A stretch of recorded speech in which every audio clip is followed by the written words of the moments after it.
Hello, everyone. Welcome back to the GSMC Basketball Podcast, brought to you by the GSMC Sports Network. As always, I'm your host, Mayor Fatemi. Getting into this second segment here, we're going to talk a little bit about the Orlando Magic. They had a dominant fourth quarter in this game, taking out the Atlanta Hawks 120-95. A phenomenal game overall.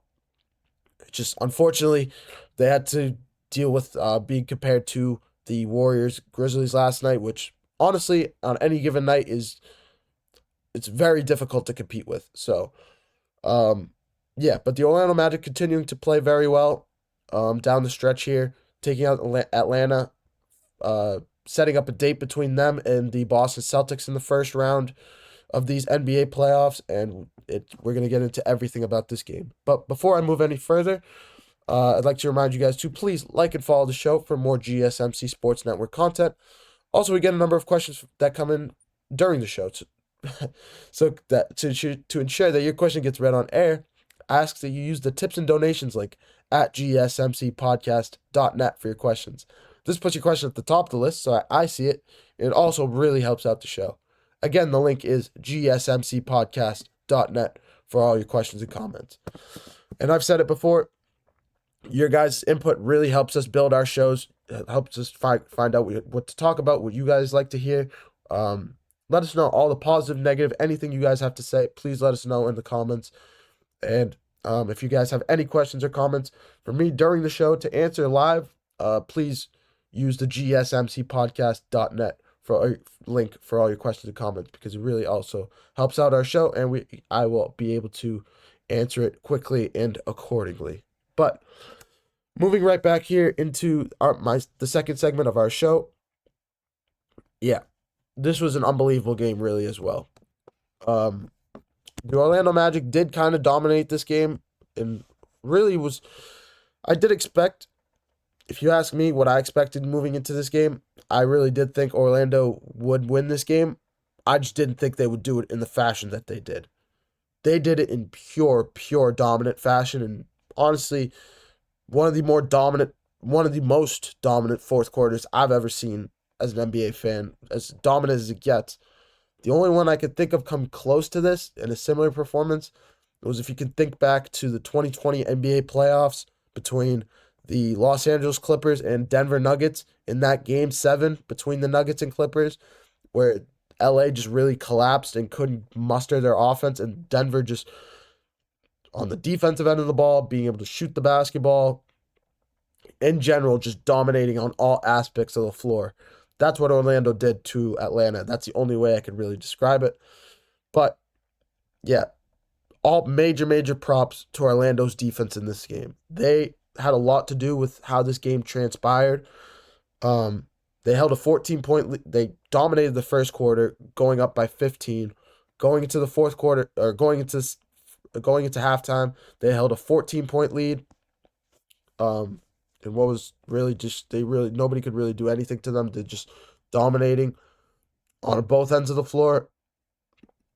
And then specifically in the third quarter, it was really just Atlanta kind of climbing back into this game, cutting the lead to 2 points. Trae Young having a major part in that game, major part of that reason. Major reason as to why Atlanta came back in this game. But that was before the fourth quarter started. Going into the fourth quarter, Paolo Banchero sitting down, and it was really just the Cole Anthony Black show. Two players that have really not gotten a lot of credit this season. Two players, especially in Cole Anthony, that's been ridiculed for a fourth-year slump right now, in his fourth season, going into a little bit of a slump, being a little bit underwhelming during the regular season. Yeah, he was everything but underwhelming in this game. Finishing with 26 points in this one, scoring 15 points in the fourth quarter, or 11 points, excuse me, in the fourth quarter. He had a lot to do with how this game finished. At the one point, being the lead blooming to almost 30 points, 29 points, finishing at 25 points. He had a major part as to why this team played well, hitting 4 threes down the stretch, making it a double-digit point lead. I believe 11-point lead before Paolo came back into the game. And then when Paolo came back, it was just kind of the final nail in the coffin. It sealed the deal. But yeah, Cole Anthony finishing with 26 points in this one. Anthony Black as well. He deserves credit. He deserves a lot of credit off the bench, finishing with 16 points. Hitting timely threes in that fourth quarter as well, while Paolo was sitting, while Franz Wagner was sitting. For some reason, you haven't really seen this from the Magic this season in terms of scoring. You really see them as a bully team with Mo Wagner, Franz Wagner, Paolo more of an interior player than a shooter. Kind of like a driving force. I don't really even know how to compare Paolo to anybody. Like, if you could think of a mix between a Derrick Rose and maybe a Russell Westbrook, but Paolo's taller and bigger than both of those guys, so it's just tough to compare them. The shooting of a Derrick Rose, the driving of a Russell Westbrook, the strength, the tenacity, the physicality he plays with. It's something that's very unique to Paolo, and a lot of people, the Magic are just very underrated this season. A lot of people have not watched them. I personally have not watched them a whole lot before last night, and that's why I'm saying this game was just a little bit of an eye-opener, a little bit of a shocker. Not a lot of people expected what they saw. Another major storyline in this game was Trae Young being ejected with under 5 minutes to play, down 20 points, getting a quick double technical. I'll go over it really quick.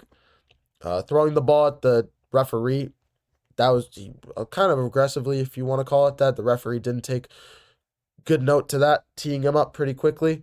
And then referee trying to throw the ball down the court for an inbounds play on the other side.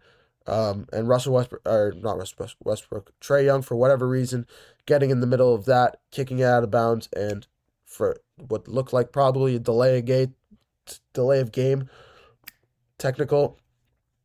And that was the end of his night right there. Ejected on the spot.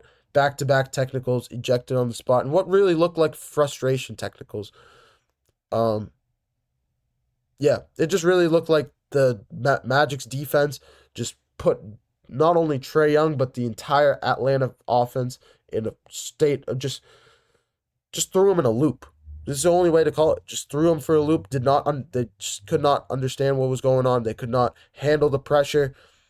And it just really looked like Orlando wanted it more, out-hustling them to a lot of 50-50 balls, out-hustling them to rebounds for extra opportunities, getting to the free throw line. In general, it just looked like a Magic clinic in terms of hustling and just wanting the game more. That's the only way I can really describe this game. But with this game, the Orlando Magic setting up a first-round matchup between them and the Boston Celtics, and honestly a really highly anticipated matchup now, because I'll tell you this right now, if the Orlando Magic can defend the way they did last night, can defend Trae Young can defend Jason Tatum or Jaylen Brown, and get into the passing lanes that Boston likes to use to set up their open threes, to set up the interior, with Kristaps Porzingis. If they can just put that, if they can throw a wrench in that offensive plan that Boston schemes, I think if they can really give Boston a run for their money. If what Boston's going to do in this game is they're really going to force Orlando to shoot the ball the way they did last night in I'll be honest, it felt like a unique performance from Anthony Black and Cole Anthony. And that's what Boston's going to drive home in this game. That's what they're going to force. They're going to force outside shots. They're going to force perimeter shooting. They're going to take their bets. They're going to wager bets on Orlando not being able to shoot the three the way they did last night against them. And that is what it's going to come down to in this series. That's what it's going to come down to most games, at least early on. If Orlando continues to play and shoot the ball the way they did last night, not only will Boston have to re-scheme their plan, if they continue, they have a chance to win this series, really. I think I originally thought Boston was going to win this series in either 4 or 5 games. I know Orlando plays Boston really tough, coming from a Boston Celtics fan, but they play them very tough. They always have during the regular season since for the last few years or so, since Paolo has been in the league. Um, Orlando has given Boston problems on both ends of the floor, mainly defensively. Mainly defensively, they've given them a lot of problems. But yeah, it really comes down to their scoring from the 3 point line as well as their bench play. If Cole Anthony and Anthony Black can shoot the way they did last night against the Celtics and say they catch Boston on a bad shooting night, they could blow out the Celtics the way they could dominate them the way that they dominated Atlanta last night. That's just the way Boston plays. They live and they die by that 3 point shot. They have high percentage 3 point shooters, but even the Steph Currys of the world can have bad nights from that end of the floor. And that's what the Celtics ride and die by.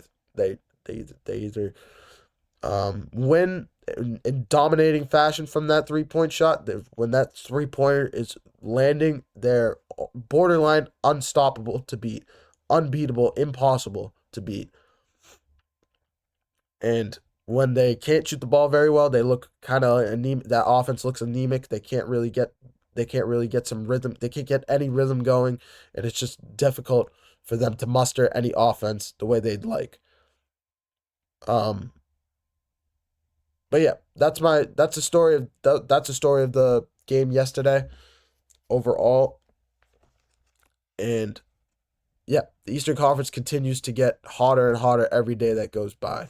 That's what it feels like every day that goes by. It just gets more and more interesting, and this is another scenario of that. The Eastern Conference is highly underrated this season because of the West being so heavily the star power of the Western Conference in general.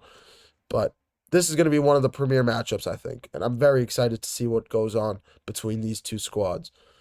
Um, but yeah, I personally think the series is going to go 6 games. Boston wins in 6, but I'll have more of a playoff preview on Friday before this series kicks off on Saturday.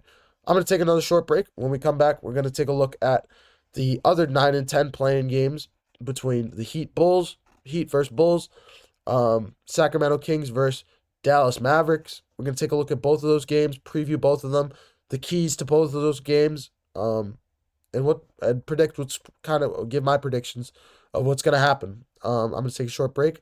You're watching GSMC Basketball Podcast. I'm going to take a short break, and when we come back, we're going to take a look at those games.